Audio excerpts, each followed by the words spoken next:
তিন ম্যাচের তিনটেই হারের হ্যাট্রিক। আজকের এই ম্যাচে তিনখানা হ্যাট্রিক দেখলাম, হ্যাট্রিকের হ্যাট্রিক। প্রথমটা মুম্বাই ইন্ডিয়ান্সের হারের হ্যাট্রিক, দ্বিতীয়টা হলো রাজস্থান রয়্যালসের জয়ের হ্যাট্রিক এবং তৃতীয়টা হলো মুম্বাই ইন্ডিয়ান্সের ব্যাটারদের গোল্ডেন ডাকের হ্যাট্রিক। তিনজন মুম্বাই ইন্ডিয়ান্স ব্যাটার 0 রানে আউট হলেন, গোল্ডেন ডাকে আউট হলেন। দেখুন, মুম্বাই ইন্ডিয়ান্স ভারতের ফ্র্যাঞ্চাইজি ক্রিকেটের ইতিহাসের সবচেয়ে সফল দল। শুধু ভারতের না, মুম্বাই ইন্ডিয়ান্স হলো ফ্র্যাঞ্চাইজি লিগ ক্রিকেট ইতিহাসের সবচেয়ে সফল দল। 5টা আইপিএল ট্রফি, 2টো চ্যাম্পিয়ন্স লিগ টি20 ট্রফি এবং আমি যদি মেয়েদের যে WPL হয় সেটাও যদি ধরি তাহলে 8টা ট্রফি রয়েছে মুম্বাই ইন্ডিয়ান্স দলে। 8টা ট্রফি। একটা দল 8টা ট্রফি নিয়ে এত বছর ধরে রাজত্ব করছে ফ্র্যাঞ্চাইজি লিগের ইতিহাসে। সারা বিশ্বের ক্ষেত্রে আমি বলছি, সারা বিশ্বের one of the biggest club হলো এই মুম্বাই ইন্ডিয়ান্স ফ্র্যাঞ্চাইজি লিগ। সেই মুম্বাই ইন্ডিয়ান্স দলে বর্তমানে যে পরিস্থিতি চলছে সেই জিনিসটা একেবারেই আনকমন। 2008 সাল থেকে আইপিএল শুরু হয়েছে, একদম 2008 সাল থেকে আমি আইপিএল দেখছি। এতগুলো বছর, এতগুলো মরশুম কেটে গেছে, বাট এইরকম মুম্বাই ইন্ডিয়ান্সকে আমি অন্তত কখনো দেখিনি। এই মুম্বাই ইন্ডিয়ান্সের এমন পরিস্থিতি চলছে বর্তমানে, দেখুন শুধুমাত্র পরাজয়ের জন্য নয়, টানা 3 ম্যাচ মুম্বাই এবার হেরেছে। মুম্বাই তো প্রত্যেক মরশুমেই প্রথম ম্যাচটা হারে। 2021-2022 মরশুমে যেটা মুম্বাই ইন্ডিয়ান্সের খারাপ প্রদর্শন ছিল, তখনও মুম্বাই ঠিকঠাক চলছিল না, কিন্তু এইরকম সিচুয়েশন মুম্বাই ইন্ডিয়ান্স দলে বা মুম্বাই ইন্ডিয়ান্সের ফ্র্যাঞ্চাইজিতে কখনো ছিল না, যেটা এবার ঘটছে। আজকের ম্যাচের শুরু থেকে শেষ পর্যন্ত কয়েকটা ইনসিডেন্ট বলি আপনাদের, তাহলেই আপনারা বুঝতে পারবেন যে ঠিক কি পরিস্থিতি। এই ম্যাচে মুম্বাই ইন্ডিয়ান্সের যে সমস্ত সমর্থকরা মাঠে ঢুকছেন, তো সেই সমর্থকদের উদ্দেশ্যে কিছু নির্দেশনা জারি করে দেওয়া হয়েছিল। সমর্থকদের ডিরেক্ট বলে দেওয়া হয়েছিল যে এই তোমরা করতে পারবে না। প্রথমত আমি যেটা শুনলাম যে রোহিত শর্মার নামে এমন কিছু পোস্টার, যেটা হয়তো হার্দিক পান্ডিয়াকে কোনোভাবে ডিফেম করা হচ্ছে, এরকম কোনো পোস্টার নিয়ে যদি কেউ মাঠে যান, বা এমন কোনো পোস্টার যেটা দেখে স্টেডিয়াম কর্তৃপক্ষের মনে হবে যে না, এটা আমরা নিয়ে যেতে দেব না, সেরকম পোস্টারগুলো নাকি নিয়ে যেতে দেওয়া হয়নি, আমি যতটুকু খবর পেলাম। আমার মনে নেই যে কোনো আইপিএল ম্যাচে এরকম কখনো হয়েছে যে এরকম কোনো পোস্টার নিয়ে সমর্থকরা বা দর্শকরা গেছেন, সেটা নিয়ে তাদেরকে ঢুকতে দেওয়া হচ্ছে না, এমনটা আমি অন্তত দেখিনি বা শুনিনি। ফুটবল মাঠে এরকম প্রায় দেখা যায় যে বিভিন্ন টিফো নিয়ে ঢুকতে দেওয়া হয় না, বড় বড় যে টিফো গুলো বানানো হয়, কিন্তু ক্রিকেট মাঠে র্যান্ডম একটা দুটো পোস্টার, সেগুলো নিয়ে নাকি ঢুকতে দেওয়া হয়নি, আমি যতটুকু শুনলাম। মুম্বাই ইন্ডিয়ান্সের কর্তৃপক্ষ বলে দিয়েছিল, মুম্বাই ইন্ডিয়ান্সের মানে যে মাঠে যেখানে খেলা হয়েছে সেখানে। দ্বিতীয়ত, আজকে যখন টস শুরু হলো, তখন টসের সময় হার্দিক এবং সঞ্জু স্যামসন টস করছিলেন, এবং হার্দিক পান্ডিয়াকে যখন ইন্ট্রোডিউস করানো হচ্ছিল, সেই সময় সঞ্জয় মঞ্জরেকর তিনি এটা পর্যন্ত বললেন দর্শকদের উদ্দেশ্যে যে হার্দিকের জন্য একটা হাততালি হোক এবং প্লিজ বিহেভ, মানে একটু ভদ্র আচরণ যেন তারা করেন, জাস্ট একটা ফর্মালিটি যাকে বলে। এই জিনিসটা আমি অন্তত কখনো দেখিনি যে একজন প্রেজেন্টার, ম্যাচ প্রেজেন্টেটর, তিনি একজন ক্যাপ্টেনের উদ্দেশ্যে বা একজন প্লেয়ারের উদ্দেশ্যে এই কথাটা বলছে, যেটা আজকে হার্দিক পান্ডিয়ার জন্য বলতে হলো, কারণ সমর্থকরা বা দর্শকরা সারাক্ষণ ধরেই মাঠে হার্দিক পান্ডিয়ার জন্য টিটকারি দিচ্ছেন। তৃতীয়ত, হার্দিক পান্ডিয়া যখন ক্যাচটা মিস করলেন, হার্দিক পান্ডিয়া যে ক্যাচটা মিস করেছিলেন সেটা কিন্তু সহজ ক্যাচ ছিল না, খুব টাফ একটা ক্যাচ ছিল, হাফ চার্জ বলা যেতে পারে, কিন্তু ক্যাচটা ধরা যেতে পারতো, মানে এত কম রানে অবশ্যই ক্যাচটা ধরতে হতো। যখন তিনি ক্যাচটা মিস করলেন, আমি দেখলাম পুরো স্টেডিয়ামের সমর্থকরা একেবারে টিটকারিতে একদম মেতে উঠলে, মানে মনে হচ্ছিল যেন যখন এরকম কিছু সিচুয়েশন আসছে যে মানে যারা ম্যাচটাকে টিভিতে ব্রডকাস্ট করে তারা যেন ওই সাউন্ডটা বাড়িয়ে দিচ্ছে, দর্শকদের সাউন্ড বাড়িয়ে দিচ্ছে, যাতে সবাই শুনতে পান যে কি পরিমাণ হেট্রেড হার্দিকের জন্য রয়েছে। তারপরে আরেকটা ঘটনা দেখলাম যে রোহিত শর্মা, যিনি মুম্বাই ইন্ডিয়ান্সের প্রাক্তন ক্যাপ্টেন, তিনি শেষ পর্যন্ত এসে দর্শকদের হাত দেখিয়ে বলছেন থামো। এই সিচুয়েশন মুম্বাই ইন্ডিয়ান্স দলে কবে হয়েছে আমি অন্তত জানি না, এবং এমন সিচুয়েশনে হচ্ছে যখন দুজন ক্রিকেটার, যারা একই দলে দুজনের সতীর্থ, যারা ভারতীয় দলে দুজনের সতীর্থ, এবং যে প্লেয়ারটা এই দলের ক্যাপ্টেন। এই জিনিসটা মুম্বাই ইন্ডিয়ান্স দলে বা আইপিএল এর ইতিহাসে একেবারেই অচেনা একটা ব্যাপার। এইরকম জিনিসই মানে কোন একটা নির্দিষ্ট দলের প্রতি আমি দেখেছিলাম, দলের জন্য কিছু মানে প্রতিভা, সেটা কলকাতা নাইট রাইডার্সে দেখা গেছিল যখন সৌরভ গাঙ্গুলিকে কলকাতা ছেড়ে দিয়েছিল, কিন্তু একটা প্লেয়ারের উদ্দেশ্যে, একটা নিজের দলের একটা প্লেয়ারের উদ্দেশ্যে এবং নিজের দলের অধিনায়কের উদ্দেশ্যে এই জিনিসটা আমি অন্তত দেখিনি। সুতরাং মুম্বাই ইন্ডিয়ান্স দলে কি চলছে, আমার প্রশ্ন এটাই যে মুম্বাই ইন্ডিয়ান্স দলে ঠিক কি চলছে বর্তমানে। মুম্বাই ইন্ডিয়ান্সের নীতা আম্বানি তার 2 ছেলেকে নিয়ে আজকে বসেছিলেন দেখলাম। প্রত্যেকদিন আকাশ আম্বানি থাকেন, আজকে অনন্ত আম্বানিও ছিলেন। মানে তাদের পুরো একদম মানে মালিক যারা তারা রয়েছে, ম্যানেজমেন্ট তো অবশ্যই থাকে, বাট ওনাররাও রয়েছেন মাঠের মধ্যে উপস্থিত। এবং তাদের উপস্থিতিতে এই সমর্থকরা যে পরিমাণ রাগ এবং ক্ষোভ প্রকাশ করছেন, সেটা কিন্তু একটা দলের জন্য কোনোদিনও ভালো নয়, একটা দলের জন্য ক্ষতি। হার্দিক পান্ডিয়া হাজার ভুল করেছেন এতদিন ধরে। ইভেন আজকের ম্যাচেও যে সুযোগটা পেয়েছিলেন, খুব একটা ভালো সুযোগ ছিল, সবাইকে জবাব দেবার একটা সুযোগ ছিল তার কাছে, সেটাও তিনি করতে পারতেন, বাট পারেননি। যাই হোক, আমি সেসব বাদই দিলাম। কিন্তু একটা প্লেয়ারের উদ্দেশ্যে বা একটা টিমের এগেনস্টে যে জিনিসটা হচ্ছে, এটা কিন্তু আনকমন, এটা খুবই অড একটা জিনিস। একটা আইপিএল এর মঞ্চে এরকম জিনিস আমি অন্তত কোনোদিনও দেখতে পাইনি। ম্যাচের প্রসঙ্গে আসার আগে এই কথাগুলো এই কারণেই বললাম, কারণ দিনের শেষে এই যে আইপিএল ভার্সেস পিএসএল, এই যে একটা মানে সোশ্যাল মিডিয়াতে যুদ্ধ হয়, অন্য দেশের লিগের সাথে সেরকম তুলনা হয় না, বাট আইপিএল ভার্সেস পিএসএল একটা যুদ্ধ চলে। যখন বাইরের দেশের মানুষেরা দেখতে পাচ্ছেন যে আচ্ছা আইপিএল এর একটা দল এই জিনিসগুলো করছে, তখন সেটা কতটা শোভা পাচ্ছে আমি জানি না, কতটা শোভা পায় আমি সত্যি জানি না।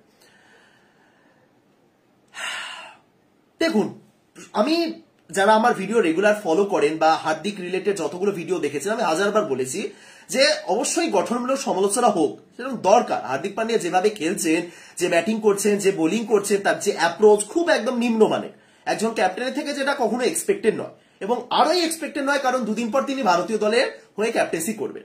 আগের দিন আমি কলকাতার হয়ে বলেছিলাম যে শ্রেয়াস আয়ারকে ঠিক সেরকম মানে ক্যাপ্টেন শ্রেয়াস আয়ার রূপে দেখা যাচ্ছে না, বাউন্ডারি লাইনের ধারে তিনি বসে রয়েছেন, সেই মানে ব্যাপারটাই নেই যে তিনি ক্যাপ্টেন, তিনি দলের হয়ে বড় কোনো সিদ্ধান্ত নেবেন, ডিআরএস এর সময় তিনি এগিয়ে আসবেন। কিন্তু শ্রেয়াস আয়ার দুদিন পর ভারতীয় দলকে নেতৃত্ব দেবেন না, সুতরাং তাকে নিয়ে চিন্তার কিছু নেই। হার্দিককে নিয়ে চিন্তার অনেক কিছু রয়েছে, কারণ তিনি দুদিন পর দলকে নেতৃত্ব দেবেন, ভারতীয় দলকে নেতৃত্ব দেবেন। মুম্বাই ইন্ডিয়ান্সকে তো আজ দিচ্ছেন, কাল দেবেন না, ঠিক আছে, তিনি ভারতীয় দলকে নেতৃত্ব দেবেন। সেখানে মুম্বাই শব্দটা নেই, সেটা শুধুমাত্র ইন্ডিয়ান্সদের দল। সুতরাং বুঝতে পারছেন ঠিক কিরকম সিচুয়েশন রয়েছে। সমর্থকরা যদি একটা প্লেয়ারের জন্য এই পরিমাণ মাঠের মধ্যে শুরু করেন তাহলে মুশকিল। যাই হোক, ম্যাচের প্রসঙ্গে আসি। মুম্বাই ইন্ডিয়ান্স যে ব্যাটিংটা করলো আনএক্সপেক্টেড, মুম্বাই ইন্ডিয়ান্স তাদের ঘরের মাঠে যে ব্যাটিংটা করলো, এখনো পর্যন্ত একমাত্র দল হিসেবে আরসিবি ঘরের মাঠে হেরেছিল match, Kolkata Knight Riders RCB কে পরাজিত করেছিল। কিন্তু আজ এটা কি হলো? আজও মানে হোম ম্যাচ তারা হারলো বটে, কিন্তু কিভাবে হারলো? এত বাজেভাবে কেউ কিভাবে ম্যাচ হারতে পারে? ব্যাটিং 3টে গোল্ডেন ডাক। দেখুন, ব্যাটিং এর ক্ষেত্রে আমি একটা জিনিস একটু উল্লেখ করতে চাই। মুম্বাই ইন্ডিয়ান্সের ম্যানেজমেন্ট বলুন বা মুম্বাই ইন্ডিয়ান্সের দলটার বলুন, একটু বেশি কনফিডেন্স রয়েছে তাদের ব্যাটারদের উপর। কেন আমি বলছি একটু খেয়াল করে দেখুন। মুম্বাই ইন্ডিয়ান্সের দলটা নামিয়েছিল শুরুতে। আইপিএল এ বর্তমানে যে ইম্প্যাক্ট প্লেয়ারের রুলসটা রয়েছে, ইম্প্যাক্ট প্লেয়ারের রুলসটা এই কারণেই আছে যে তুমি ব্যাটিং এর সময় অতিরিক্ত ব্যাটার নামাও, বোলিং এর সময় অতিরিক্ত বোলার নামাও, রাইট? এটা কমন ব্যাপার, খুব কমন ব্যাপার যে তোমার কাছে ইম্প্যাক্ট প্লেয়ারের রুলস রয়েছে, ব্যাটিং এর সময় 8টা ব্যাটার নিয়ে নামো, তারপরে একজনকে তুলে দেবে। একটা দুটো অলরাউন্ডার তো রয়েছে, যেমন মুম্বাইয়ের কাছে হার্দিক রয়েছে। কিন্তু মুম্বাই ইন্ডিয়ান্স ব্যাটিং এর সময় 6 জন ব্যাটার নিয়ে নামছে, মানে যেটাকে ওভার কনফিডেন্স বা যেটাকে কি প্ল্যান আমি জানি না, বাট এটা খুবই অদ্ভুত একটা ব্যাপার। যে দলটার কাছে সুযোগ রয়েছে প্রথমে ব্যাটিং করতে নেমে 8টা ব্যাটার নিয়ে নামানোর, প্রত্যেকটা দল প্রায় নামায় 8 জন করে ব্যাটার। হ্যাঁ, কলকাতা বলুন, রাসেল নারিন অব্দি 8টা ব্যাটার চলে, চেন্নাই সুপার কিংস বলুন, ধোনি 8 নম্বরে ব্যাটিং করতে আসে, প্রত্যেকটা দল 8টা ব্যাটার নামে। মুম্বাই ইন্ডিয়ান্স 6টা ব্যাটার নামাচ্ছে। ওপেনিং এ রোহিত, তার সাথে ঈশান, 3 নম্বরে নামানধীর এবং তিলক ভার্মাকে, 3-4-এ 5-এ হার্দিক পান্ডিয়া এবং 6 টিম ডেভিড, ব্যাস, দ্যাটস ইট। এমন সিচুয়েশন হচ্ছে, আজকে আমি ফার্স্ট টাইম দেখলাম একটা দল সেকেন্ড ওভারে ব্যাটিং করতে এসে প্রথমে সেকেন্ড ওভারে তারা ইম্প্যাক্ট প্লেয়ার আনছে। আপনি কোথায় দেখেছেন ইম্প্যাক্ট প্লেয়ার কখন আনা? মানে নর্মালি ইম্প্যাক্ট প্লেয়ার কখন আনে দলগুলো বা কখন আনতে হয়? সেকেন্ড ইনিংসে। হ্যাঁ, সেকেন্ড ইনিংসের শুরুতে তুমি ইম্প্যাক্ট প্লেয়ার আনো, বা তোমার প্রথম ইনিংসের হয়ে গেছে 16-17 ওভার হয়ে গেছে, একটা প্লেয়ার তার 4 ওভারে কোটা কমপ্লিট করে দিয়েছে, তারপরে ইম্প্যাক্ট প্লেয়ার আনো। এটাই নর্মালি আমরা দেখেছি, এটাই হওয়া উচিত। ইম্প্যাক্ট প্লেয়ার হিসেবে তুমি প্রথম ইনিংসে যদি কাউকে আনতে হয় সেটা এমনি তোমার ব্যর্থতা, এবং যদি দ্বিতীয় ওভারের মধ্যে তোমাকে ইম্প্যাক্ট প্লেয়ার আনতে হয় সেটা কত বড় ব্যর্থতা কি বলবো। এবং মুম্বাই ঠিক সেটাই করছে, অতিরিক্ত কনফিডেন্স তাদের ব্যাটারদের উপর পূর্ণ আস্থা রয়েছে। একটা টিম যখন প্রথমে ব্যাটিং করতে এসে 6 জন ব্যাটার এবং 5 জন বোলার নিয়ে নামায়, তারপরে ইম্প্যাক্ট প্লেয়ার মানে যখন সেকেন্ড ইনিংস শুরু হবে যদি তখনও ইম্প্যাক্ট প্লেয়ার তারা আনতে পারে তাহলে 6 জন বোলার তারা নামাচ্ছে প্লাস হার্দিক পান্ডিয়া। মানে তাদের বোলিং এর উপর কি একেবারে আস্থা নেই? 7টা বোলার তাদেরকে নামাতে হচ্ছে কারণ আগের ম্যাচে তারা 270 রান 277 রান খেয়েছে। এই কারণে কি? এটা আমি লজিকটা অ্যাকচুয়ালি বুঝলাম না। এবং যে কারণে ম্যাচের দ্বিতীয় ওভারে নামতে হলো ব্রেভিসকে, যিনি অ্যাকচুয়ালি প্রিপেয়ারই ছিলেন না ম্যাচের জন্য। আপনি ভাবুন, যিনি অ্যাকচুয়ালি প্রিপেয়ার ছিলেন না ম্যাচের জন্য তিনি দ্বিতীয় ওভারের মধ্যে নেমে গেলেন। তাহলে এটা কতটা চাপের ব্যাপার একটা প্লেয়ারের জন্য, তা আবার ব্রেভিসের মতো একটা প্লেয়ারের জন্য। ইভেন কমেন্টেটররা পর্যন্ত বলছিলেন যে মেবি ব্রেভিস সময় পাননি ম্যাচে নামার, তিনি জানতেনই না। কে বললেন জানি না, পার্থিব প্যাটেল না কে ছিলেন, তিনি বললেন যে এই জায়গাতে আগে তিলক ভার্মাকে নামিয়ে তারপরে ব্রেভিসকে নামানো যেতে পারতো, যে একটা বলা যেতে পারতো ঠিক আছে তুমি রেডি হও, তোমাকে নামতে হতে পারে, ঠিক আছে। কিন্তু তাকে ডিরেক্ট নামিয়ে দেওয়া হলো এবং ফার্স্ট বলে আউট, যেটা হওয়ার ছিল সেটাই হলো। ব্রেভিস কি খারাপ প্লেয়ার? একদমই না, নয়তো তাকে ওই বেবি এবি বলা হতো না। এবং আন্ডার-19 ওয়ার্ল্ড কাপে কি খেলেছিলেন 2022-এ, কিন্তু তাকে নামতে হলো ম্যাচের দ্বিতীয় ওভারে। এবং দ্বিতীয় ওভারে যদি নামতে হয় তাহলে কতটা করতে পারবেন তিনি? প্রচুর অভিজ্ঞতা তো তার মধ্যে নেই। তাহলে এটা মানে কি লজিকটা কি? এক্ষেত্রে তো আর হার্দিক পান্ডিয়াকে দায়ী করা যাবে না, এটা পুরো ম্যানেজমেন্টের সিদ্ধান্ত যে তুমি 6 জন ব্যাটার নিয়ে নামো প্রথমে ব্যাটিং করতে এসে এবং তারপরে দেখা যাবে। মানে ব্যাপারটা এই যে ওই 6 জনকে নিয়ে আমরা উতরে যাব, যদি নামাতে হয় তাহলে একজনকে পরে নামাবো, না তো নামানোর দরকার নেই। 6 জন নিয়ে যদি আমরা ভালো খেলি খুব ভালো, তারপরে বোলিং করার সময় আরো একজন ইম্প্যাক্ট প্লেয়ারকে আমরা আনতে পারবো। মানে এগুলোর লজিকটা কি, এটাই হলো আমার প্রশ্ন। এক্ষেত্রে এই যে জিনিসগুলো হচ্ছে লজিকগুলো কি? মুম্বাই ইন্ডিয়ান্স ইদার ওভার কনফিডেন্সে ভুগছে, নয়তো যে পরিবেশটা তৈরি হয়েছে তাদের চারদিকে সেই পরিবেশটাই প্লেয়ারদের একেবারে মনোসংযোগ বিচ্ছিন্ন করে দিয়েছে। রোহিত শর্মা, আমি বিগত কয়েকদিন ধরে দেখছিলাম যে এই হার্দিক পান্ডিয়াকে যে সমর্থকরা একটা টিটকারি দিচ্ছেন বা হার্দিক পান্ডিয়ার জন্য যে হেট্রেড, এই চক্করে অনেকে আবার রোহিত শর্মাকে দায়ী করছে। অনেক জায়গায় এটাই দেখলাম যে রোহিত শর্মা কেন সমর্থকদের চুপ করতে বলছে না, যেটা আজকে তিনি অ্যাটলাস করেছেন। সবার এইটাই মনে প্রশ্ন, সবার মনে হার্দিককে অপমান করা হচ্ছে মানেই রোহিতের দোষ। হ্যাঁ, রোহিতের সাপোর্টাররাই ম্যাক্সিমাম এই জিনিসটা করছেন, আমি স্বীকার করছি, কিন্তু তার মানে রোহিতের দোষ। রোহিতের দোষটা কেন? রোহিত কি করেছে? রোহিত ঠিক কি কাজটা করেছে? মানে রোহিতের ভুল কোথায়? যারা হার্দিককে দোষ দিচ্ছিলেন তারা যখন এই প্রশ্ন করছিলেন যে হার্দিকের ভুলটা কোথায়, ভুল তো মুম্বাই ইন্ডিয়ান্সের ম্যানেজমেন্টের, আমি সেটা এগ্রি করে এবার বলছি, তাহলে রোহিতের ভুলটা কোথায়? রোহিত কি? রোহিত তিনি সমর্থকদের উদ্দেশ্যে সমর্থকদের শান্ত করছে না, মানে রোহিতের দোষ। রোহিতের ভুলটা কোথায়? সমর্থকদের শান্ত না করা রোহিতের ভুল। তিনি সমর্থকদের এখন বিহেভ করা শেখাবেন যে কি করা উচিত। সমর্থকদের এই জিনিসটা ধারণার মধ্যে নেই যে কখন কি করা উচিত। শুধুমাত্র একটা প্লেয়ারকে তুমি সারাক্ষণ মাঠের মধ্যে বু করছো মানে যে টিমটার উপর এফেক্ট পড়ছে এমনটা তো নয়, সেটাই হচ্ছে মুম্বাই ইন্ডিয়ান্সের ক্ষেত্রে, ঠিক সেই জিনিসটাই ঘটছে। মুম্বাই ইন্ডিয়ান্স দলে একটা খুব বাজে রকম নেগেটিভ এনার্জি চলে এসেছে, যেটা প্রত্যেকের খেলার মধ্যে দেখা যাচ্ছে। একমাত্র তিলক ভার্মা ফর্মে রয়েছেন, তিনি খেলে চলেছেন, আর কেউ কিছু করতে পারছেন না। ঈশান কিষান ভালো শুরু করছেন বাট রোহিত শর্মা পর্যন্ত একেবারে অফ ফর্মে চলে গেছেন, যে রোহিতের থেকে একটা ভালো ইনিংস এক্সপেক্ট করেছিল সবাই। মানে সমর্থকরা এই প্রত্যাশা নিয়ে মাঠে উপস্থিত থাকছেন, দর্শকরা, যে একটা রোহিতের থেকে ভালো ইনিংস দেখবো এবং বাকিরা যা করে করুন, এইরকম একটা ব্যাপার। মানে এটাই হয়ে গেছে যে রোহিত ভালো রান করুক, হার্দিক খারাপ প্রদর্শন করুক, মুম্বাই ইন্ডিয়ান্স হারুক, সমর্থকরা এতেই খুশি। মানে এটা খুব খুব খারাপ একটা জিনিস। আজকের এই গোটা মুম্বাই ইনিংসে হার্দিক পান্ডিয়া সর্বোচ্চ রান করেছেন 21 বলে 34। সবচেয়ে বেশি স্ট্রাইক রেট নিয়ে হার্দিকে ব্যাট করেছেন 161, কিন্তু তা সত্ত্বেও আজকে হার্দিককে নিয়ে অনেক কমপ্লেন থেকে যায়। তার কারণ হার্দিকের কাছে একটা বড় সুযোগ ছিল, বড় অপরচুনিটি ছিল যে তুমি ম্যাচটাকে তুমি ডিপ অব্দি নিয়ে যাও, নিজেকে 16-17 ওভার অব্দি নিয়ে যাও। তোমাকে সেঞ্চুরি করে আসতে হবে না, সেঞ্চুরি যে করতে হবে তার কি মানে? তুমি করো 70 করো 80 করো, শেষ পর্যন্ত চলো। সেটা হার্দিকের কাছে আজকে সুযোগ ছিল, কিন্তু হার্দিক একটু বেশি তাড়াহুড়ো করতে গিয়ে আউট হলে। যখন তিনি আউট হলে 10 ওভারের বেশি বাকি, পীযুষ চাওলা সেই জায়গাতে ব্যাটিং করতে নামলে। সুতরাং হার্দিক পারতেন, হার্দিক আজকে যেভাবে শটগুলো খেলছিলেন ফুল কনফিডেন্স লাগছিল তাকে। ওই যে প্রথম দিন যে একটা ওভার কনফিডেন্স ছিল যে না আমি লাস্টে নেমে ম্যাচ জিতিয়ে দেবো, সেটা আজকে কিন্তু হার্দিক পান্ডিয়ার মধ্যে ছিল না। এটা কিন্তু ভালো একদিক থেকে, কিন্তু একই সঙ্গে এটাও বলতে হয় যে হার্দিক পান্ডিয়া আরেকটু যদি ধৈর্য ধরতেন, কখন ধৈর্য ধরতে হবে, কখন অ্যাক্সিলারেট করতে হবে খুব ভালো মতন জানেন হার্দিক। তাকে আর কি শেখাবো, তিনি খুব ভালো মতন জানেন, আমি কি শেখাবো, কিন্তু সেটা আজকে করতে পারেন। আবার যাই হোক, ঠিক আছে, কিন্তু যে ব্যাটিংটা করলো 125, অনেকে বলবেন যে ট্রেন্ট বোল্ট ফুটবল খেলা শুরু করেছিলেন বলে মুম্বাইয়ের এই হাল। ট্রেন্ট বোল্ট ফুটবল বহুদিন ধরে খেলছেন, কিন্তু সেখান থেকেও সার্ভাইভ করার মতন অপশন অনেকের কাছেই থাকে। ট্রেন্ট বোল্ট আইপিএল প্রায় প্রত্যেক ম্যাচের প্রথম ওভারে উইকেট নেন, কিন্তু তার মানে কি প্রত্যেকটা দলে 120 রানে গুটিয়ে যায়? না, সবার কাছে অপশন থাকে, ওই জায়গা থেকে বেরোনোর অপশন থাকে, যেটা মুম্বাই ইন্ডিয়ান্সের অ্যাকচুয়ালি নেই। রোহিত শর্মা একেবারেই ডিটাচড, মানে এই জায়গাতেই রোহিত বা হার্দিকের এই ফর্ম দেখে চিন্তা লাগছে, এই কারণে দুদিন পর এরা টি-20 বিশ্বকাপ খেলতে নামবেন, এরাই টিমের মেন প্লেয়ার। বুঝতে পারছেন কিরকম সমস্যা? চাহাল দুর্দান্ত বোলিং করেছেন, নান্দ্রে বার্গার এবং বোল্ট পুরো একদম আগুন ঝরাচ্ছেন। দুজন বাহাতি পেসার, বিদেশি পেসার মিলে যে কি করতে পারেন। মানে দেখুন, রাজস্থানের বোলিং এর প্রশংসা অবশ্যই করতে হয়, তারা ভালো বোলিং করেছে, কিন্তু মুম্বাই ইন্ডিয়ান্সের ব্যাটিংটাই মুশকিল। মানে প্রপার প্ল্যানিং। সঞ্জু স্যামসন না দারুণ ক্যাপ্টেন্সি করছে। সঞ্জু স্যামসন আসলে তার ক্যাপ্টেন্সি নিয়ে কারোর মাথা ব্যথা নেই। সঞ্জু কেমন ক্যাপ্টেন্সি করছেন, ভালো না খারাপ, সেই নিয়ে কেউ কোনো চর্চা করবেও না, কারোর অত বিশ্লেষণ করার দরকার নেই, কারণ সঞ্জু স্যামসন জাতীয় দলে ক্যাপ্টেন্সি করছে না, করবেনও না কোনোদিন, এটা সবাই জানে। কিন্তু তার ক্যাপ্টেন্সি এত অ্যাকুরেট, এত ভালো, মানে আসলেই দারুণ। যেহেতু শুরুর দিকে মানে ভালো উইকেট পড়ছিল, শুরুর দিকে দুজনকে কন্টিনিউয়াসলি রেখে গেলেন, মানে দুজনে ফর্মে ছিলেন। বোল্ট এবং বার্গার দুজনকে একই সাথে রেখে গেলেন। আবেশ খান তাকে আগের ম্যাচে যে ডেথ ওভারে যে একটা ভরসা দিয়েছেন, সেই ভরসাটা তার মধ্যে রয়েছে এবং সেটাকে কাজে লাগিয়ে তিনি তার দুজন মানে স্ট্রাইক বোলারকে শুরুতেই রেখে দিলেন। এবং তাদের কাছে দুজন মানে রাজস্থানের কাছে দুজন স্পিনার রয়েছেন, চাহাল এবং আশ্বিন, তাদেরকে আরো পরে রেখে দিলেন। চাইলে একটা ওভার কিন্তু দিয়ে দেওয়া যেতে পারতো চাহালকে পাওয়ার পেতে, তিনি রেখে দিলেন কারণ জানেন যে এই টিমে যেভাবে 3-4 উইকেট পড়ে গেছে, পরের দিকে টিম ডেভিড যখন আসবেন, যিনি স্পিনের সামনে দুর্বল, তাকে ডিরেক্ট স্পিনের সামনে ফেলে দিতে হবে, এবং ঠিক সেই জিনিসটাই করলেন তিনি। সেটা একদম প্ল্যান সাকসেসফুল হলো।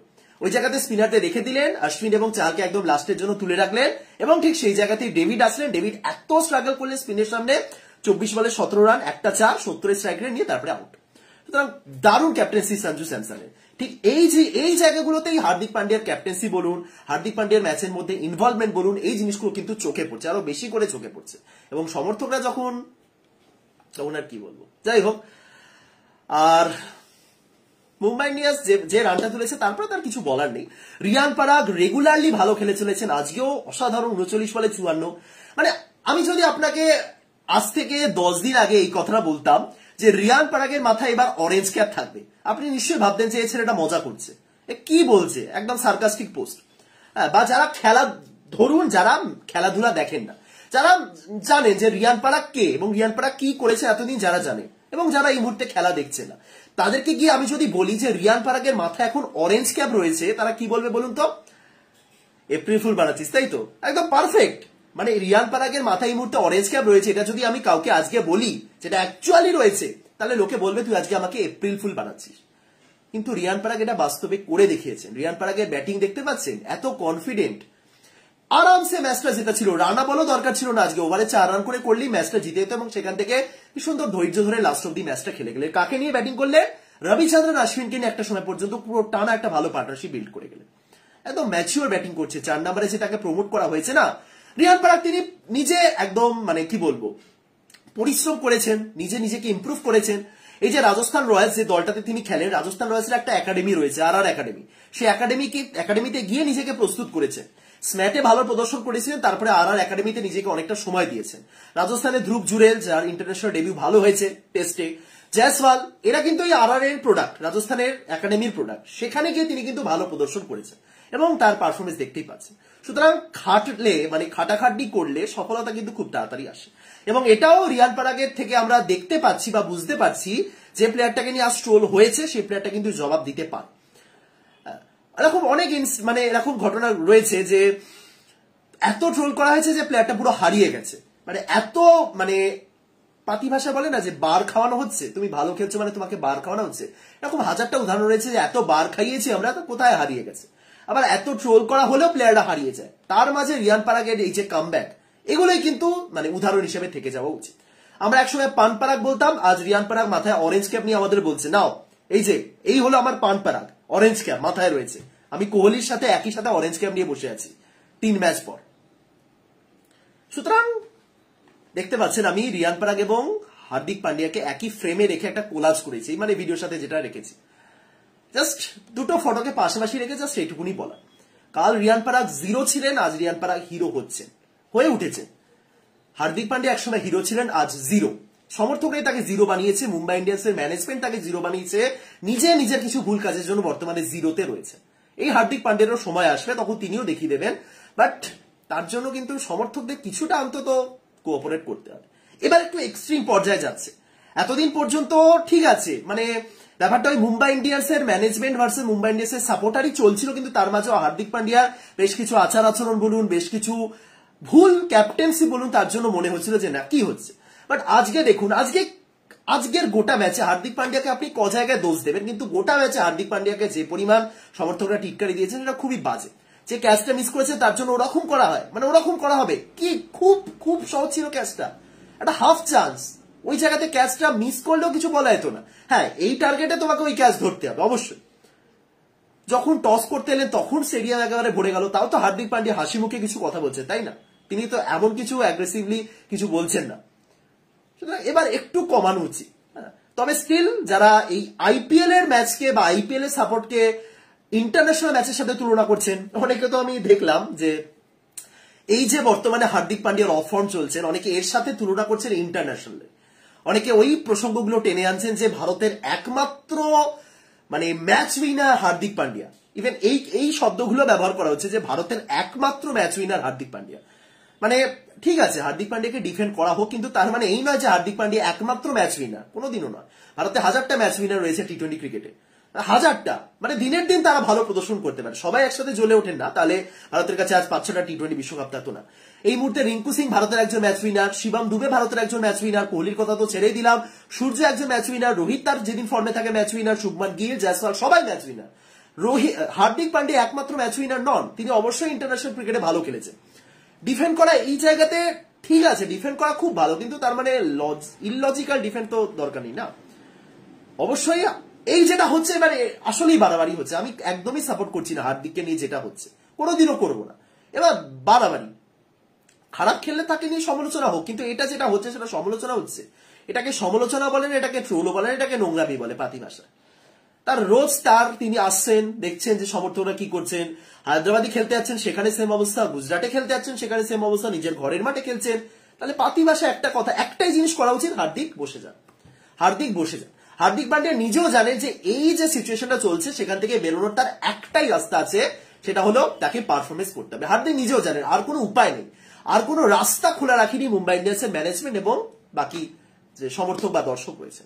একমাত্র এখান থেকে হার্দিক তখনই বেরোতে পারবেন যদি তিনি একটা ভালো প্রদর্শন করেন, ব্যাট হাতে হোক, বল হাতে হোক, ক্যাপ্টেন্সিতে এক্সট্রা অর্ডিনারি কিছু করুন।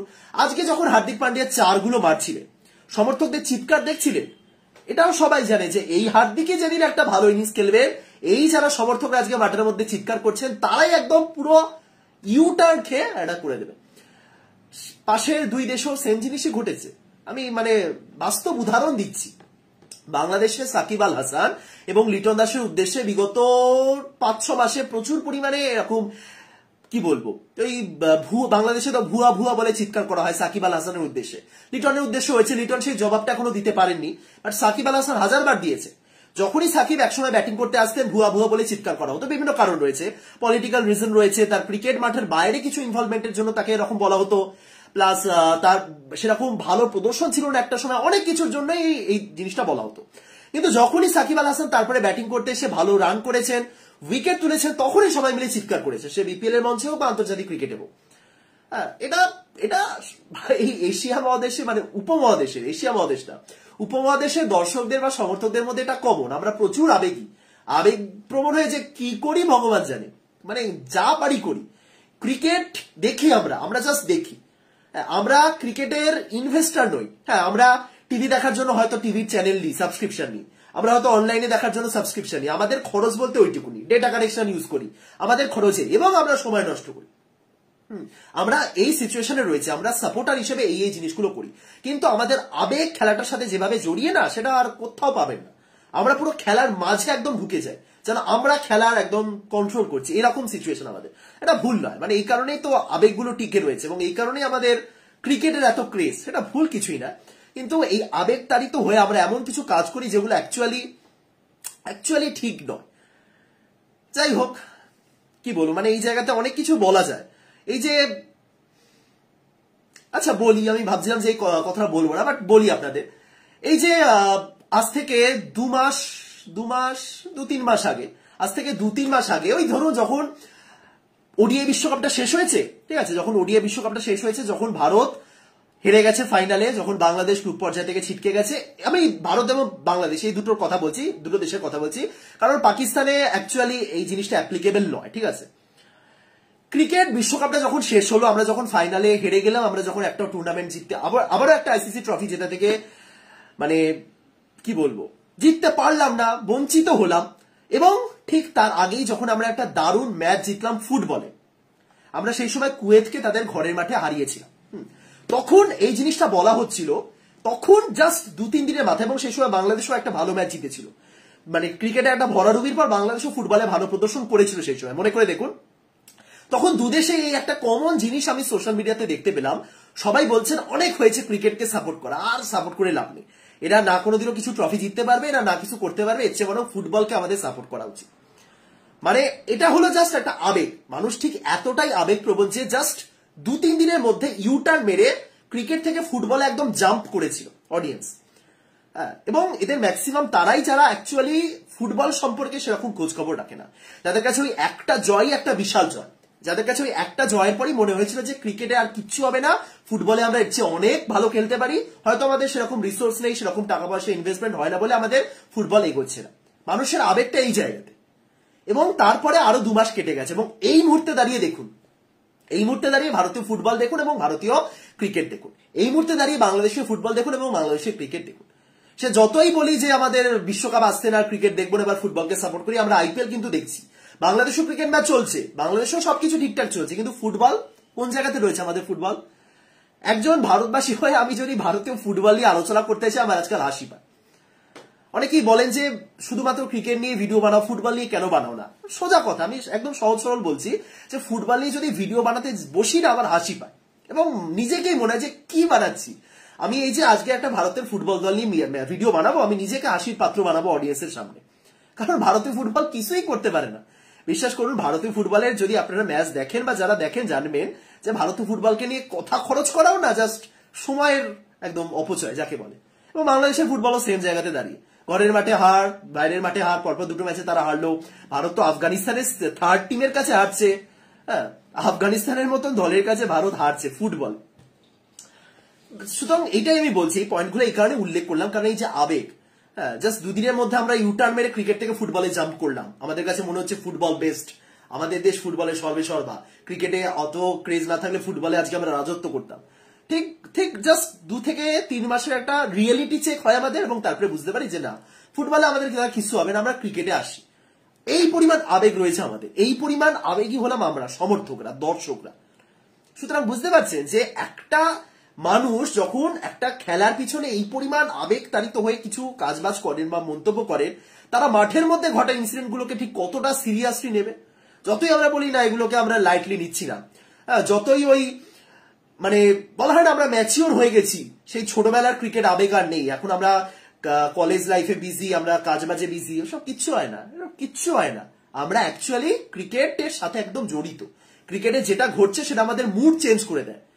আজ ভারত বিশ্বকাপ জিতলে, মানে লাস্ট 3 মাস আগের কথা বলছি, সেদিন যদি ভারত বিশ্বকাপ জিততো, আমার লাইফটাই বদলে যেত ওই সময়, মানে মুডটাই চেঞ্জ হয়ে যেত, আগামী 1 মাসের শিডিউল বদলে যেত।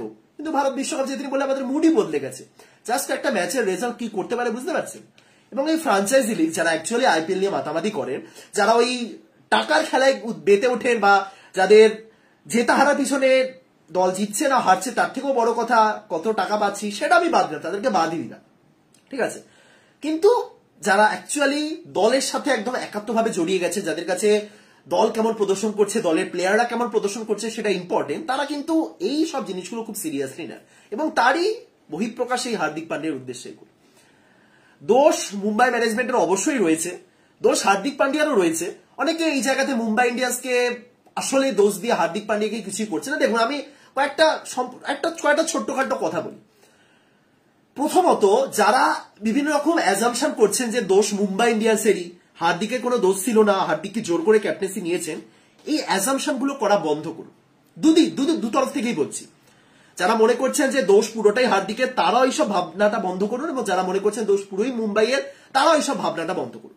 কারণ প্রথমত, তাদের মধ্যে, মুম্বাই এবং হার্দিকের মধ্যে ঠিক কি ডিল হয়েছে, এই যে সোশ্যাল মিডিয়াতে বাংলাদেশের কোন একটা মিডিয়া হাউস একটা কি নিউজ করেছিল, 110 কোটি দিয়ে হার্দিক পান্ডিয়াকে নিয়ে এসেছে মুম্বাই ইন্ডিয়ান্স গুজরাট থেকে।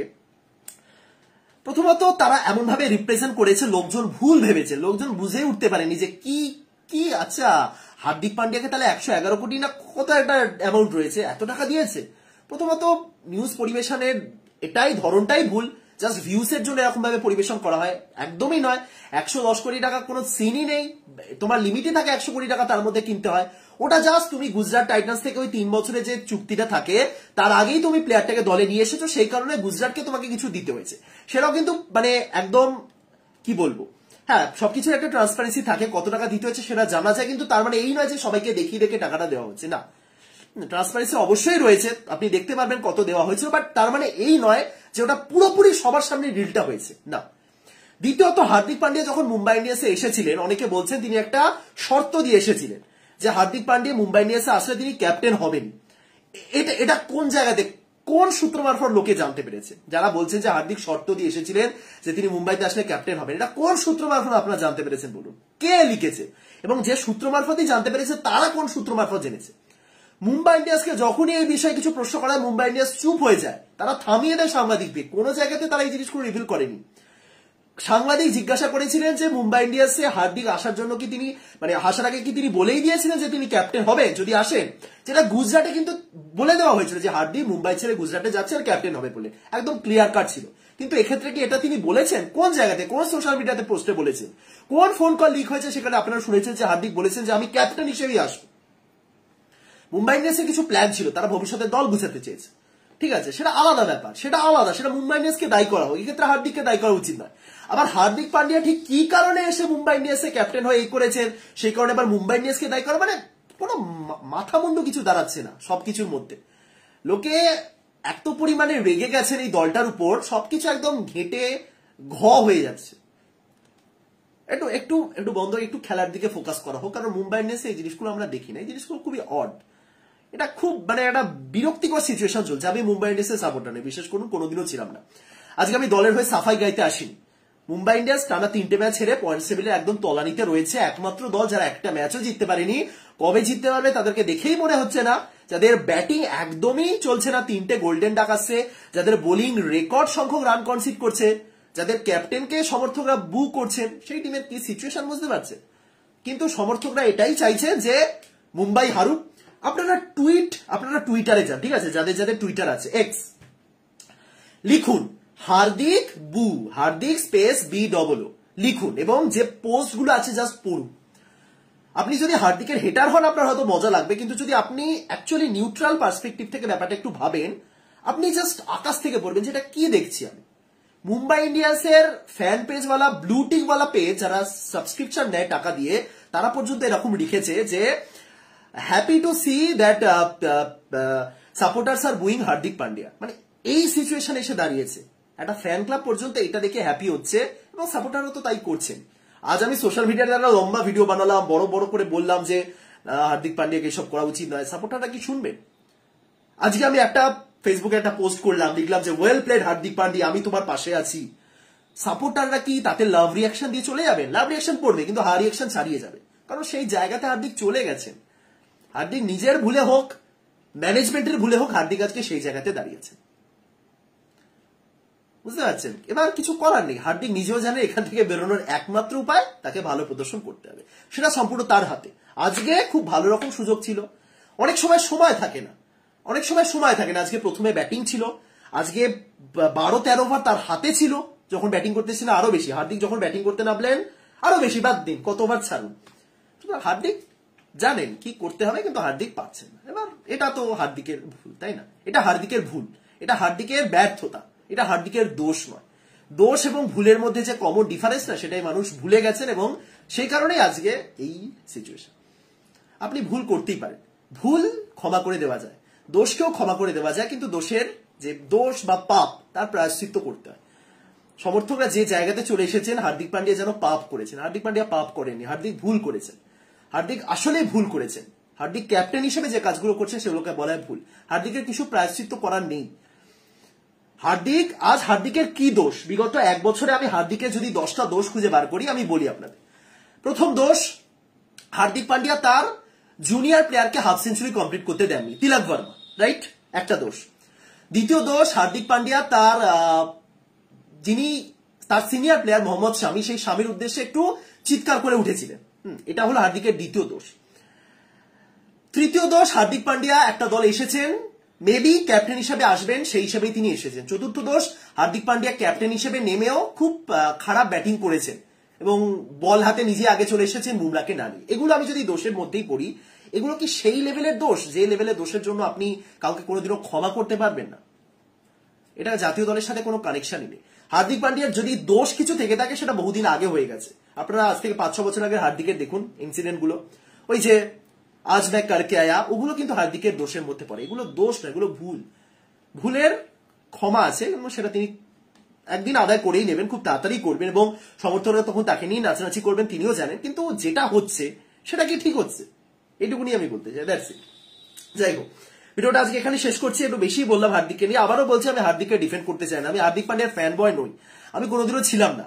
আমি মুম্বাই ইন্ডিয়ান্সে কি রেজাল্ট হলো তা নিয়েও অ্যাকচুয়ালি ইন্টারেস্টেড নই। আমি আজকে জাস্ট একজন ভিডিও ক্রিয়েটার, আমি খেলাধুলা নিয়ে ভিডিও বানাই, কি খেলার কি রেজাল্ট হচ্ছে, কে ভালো খেলছে, কার সম্পর্কে কি বলা উচিত সেগুলো জানি বলে ভিডিও বানাই, দ্যাটস ইট। আমি মুম্বাই ইন্ডিয়ান্সের সাপোর্টার নই, আর আমি কোনো ফ্যান পেজও চালাচ্ছি না যে সেই টিমটা সম্পর্কে আমাকে বলতে হবে না। কিন্তু যে জিনিসগুলো হচ্ছে সেটা ঠিক না, সেটা ভুল, সেটাই হলো আসল ব্যাপার। ভিডিওটা এখানে শেষ করছি। আশা করি সবাই ভালো আছেন, ভালো থাকুন, সুস্থ থাকুন, মুম্বাই ইন্ডিয়ান্স ফর্মে ফিরুক, এটুকুনি চাই। আগামীকাল আরসিবির ম্যাচ। এই মুহূর্তে পয়েন্টস টেবিলে 1 নম্বরে চলে গেছে রাজস্থান রয়্যালস। টিমটাকে দেখে ভালো লাগছে, যে টিমে বড় বড় স্টার নেই কিন্তু তা সত্ত্বেও তারা ভালো খেলছে। বড় বড় স্টার ইন দ্য সেন্স ভারতীয় দলে। এই মুহূর্তে তাদের টিমে কটা প্লেয়ার রয়েছে যারা ভারতীয় দলে রেগুলার? সঞ্জু স্যামসনকে কিছু ক্ষেত্রে বলা যেতে পারে, ধ্রুব জুরেল তো টেস্ট দলে, অশ্বিন শুধুমাত্র টেস্টে, চাহাল তো বেরিয়েই গেছেন, কিন্তু তাও তারা যে প্রদর্শনটা করছে, রিয়ান পারাগের মতো প্লেয়ার, জয়সওয়াল জয়সওয়াল আছেন, রাইট। যাই হোক, দেখা যাক শেষ পর্যন্ত কি হয়। আজকে ভিডিওটা শেষ করছি। ভালো থাকুন, সুস্থ থাকুন, দেখা হচ্ছে পরের ভিডিওতে। তাদের সবাইকে টাটা, গুড নাইট।